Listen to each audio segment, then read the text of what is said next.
নমস্কার বন্ধুরা, মাধ্যমিক এবং উচ্চ মাধ্যমিক পরীক্ষা শেষ হতে না হতেই রাজ্য সরকারের তরফ থেকে গরমের ছুটি নিয়ে বড়সড় সিদ্ধান্ত নিয়ে নেওয়া হয়েছে। বর্তমানে গরমের ছুটি কতদিন থাকবে, কতদিন বাড়ানো হয়েছে, আগামী দিনে আরও কতদিন বাড়তে পারে সে বিষয়ে জানানো হয়েছে এবং কবে থেকে ছুটি পড়বে, কোন কোন নির্দিষ্ট দিনে স্কুল বন্ধ করে দেওয়া হবে এবং কোন কোন নির্দিষ্ট দিনে স্কুল খোলা থাকলেও কোনো রকম ক্লাস হবে না সেই বিষয়ে বিস্তারিতভাবে জানানো হয়েছে। তোমরা সকলেই জানো বিগত কয়েক বছর ধরে গরমের পরিমাণ কী হারে বাড়ে, সেই জন্য রাজ্য সরকারের তরফ থেকে গরমের ছুটি একাধিকবার বাড়ানো হয়েছে।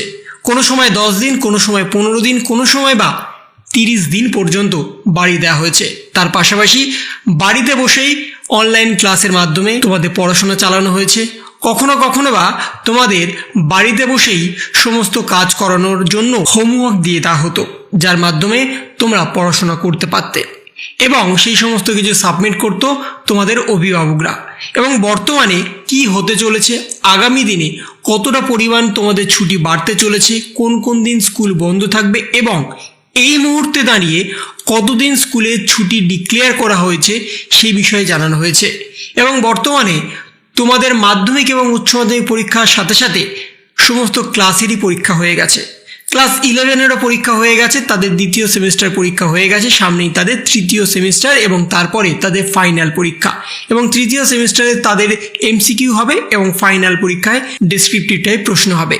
কিন্তু এখন প্রশ্ন হচ্ছে, স্কুল যদি বন্ধ থাকে তাহলে তোমাদের সিলেবাস কীভাবে শেষ হবে, কোন কোন বিষয়ে তোমাদের কতটা পড়ানো যেতে পারে সেই বিষয়ে জানানো হয়েছে। এবং বর্তমানে তোমাদের ক্লাস 11-এর জন্য একটা সিলেবাসের পরিবর্তনের ঘোষণা করে দেওয়া হয়েছে। বিশেষ করে ইংরাজি পরীক্ষার সিলেবাস পরিবর্তন করা হয়েছে।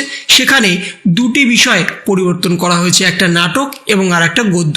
এই দুটি বিষয়ের পরিবর্তন সম্পর্কে ভিডিও ইতিমধ্যেই তোমাদের দিয়ে দেওয়া হয়েছে, তোমরা কিন্তু সেটা দেখে নিতে পারবে। এবং বর্তমানে গরমের ছুটি নিয়ে যেটা বলা হচ্ছে তোমাদের সামনে লাইভ তুলে ধরছি। নবান্নের সিদ্ধান্তে চমক, এই বছর গরমের ছুটিতে বাড়ল বড় বদল। মার্চের শেষ থেকে রাজ্যের তাপপ্রবাহ পার করেছে 40 ডিগ্রি সেলসিয়াস। চৈত্র মাসে বৈশাখের দাবাদহে যেন আগেভাগে এসে পড়েছে। এর মধ্যেই স্কুলে গিয়ে নাজেহাল হচ্ছে পড়ুয়ারা। সেই কারণেই নবান্নের সিদ্ধান্ত নিল একটা বড় সড়ো। পশ্চিমবঙ্গ শিক্ষা দপ্তর এবং মধ্যশিক্ষা পর্ষদ অর্থাৎ মাধ্যমিক শিক্ষা বোর্ডের যৌথভাবে ঘোষণা করল 2025 সালের গরমের ছুটি বাড়ানো হয়েছে। এবার মাধ্যমিক স্তরে পড়ুয়াদের জন্য ছুটি একদিন বেশি অর্থাৎ মোট 11 দিন দেওয়া হয়েছে। তবে প্রাথমিক স্তরে ছুটির তেমন কোনো বড় বদল হয়নি। শিক্ষকদের একাংশের মতে গ্রীষ্মের এই দাবদাহে প্রাথমিকের ছোটদেরও সমান বিশ্রাম দরকার ছিল। মাধ্যমিক বোর্ড জানিয়েছে 12ই মে থেকে 23শে মে পর্যন্ত গরমের ছুটি থাকবে। তবে নবান্ন ইঙ্গিত দিয়েছে যদি তাপমাত্রা আরও বাড়ে তাহলে ছুটির সময়সীমা আরও একবার পর্যালোচনা করা যেতে পারে। অন্যদিকে নির্দিষ্ট কিছু ছুটির দিনে স্কুল খোলা থাকলেও সেখানে কোনো রকম ক্লাস হবে না বলে জানানো হয়েছে। এখন দেখার বিষয় প্রচণ্ড গরমে আগামী দিনে ছুটি নিয়ে কি কি সিদ্ধান্ত নিতে চলেছে রাজ্য সরকার। কিন্তু বর্তমানে তোমরা সকলেই জানো প্রতি বছরের ন্যায় এবছর কিন্তু গরমের ছুটি বাড়বে। প্রতি বছর 11 দিন কি 12 দিনের গরমের ছুটিটা 1 মাস কিংবা 1.5 মাসে পরিণত হয়।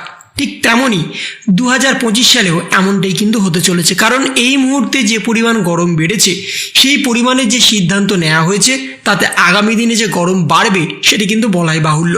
তাই গরমের ছুটিতে তোমাদের স্কুল বন্ধ হতে চলেছে এবং তোমাদের বাড়িতে বসেই পড়াশোনা করতে হবে, এই বিষয়টি কিন্তু তোমাদের আগে থেকেই জানা দরকার। তাই বর্তমানে গরমের ছুটিটাকে একদিন বাড়ানো হয়েছে মাধ্যমিক স্তরের পড়ুয়াদের জন্য এবং প্রাথমিক স্তরের পড়ুয়াদের জন্য কোনো রকম ছুটি বাড়ানো হয়নি।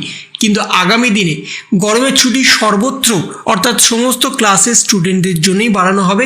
সেটা মাধ্যমিক, প্রাথমিক, উচ্চ মাধ্যমিক, সিবিএসই, আইসিএসই সকলের জন্যই কিন্তু বাড়ানো হবে প্রতি বছরের ন্যায়। তো এই ছিল একটা ছোট্ট ইনফরমেশন তোমাদের সকলের জন্য। যদি তোমাদের ভিডিওটা ভালো লেগে থাকে তবে লাইক করো, শেয়ার করো এবং অবশ্যই সাবস্ক্রাইব করো। তার পাশাপাশি তোমার মতামত কমেন্টের মাধ্যমে জানাও। ভালো থেকো, সুস্থ থেকো, ধন্যবাদ।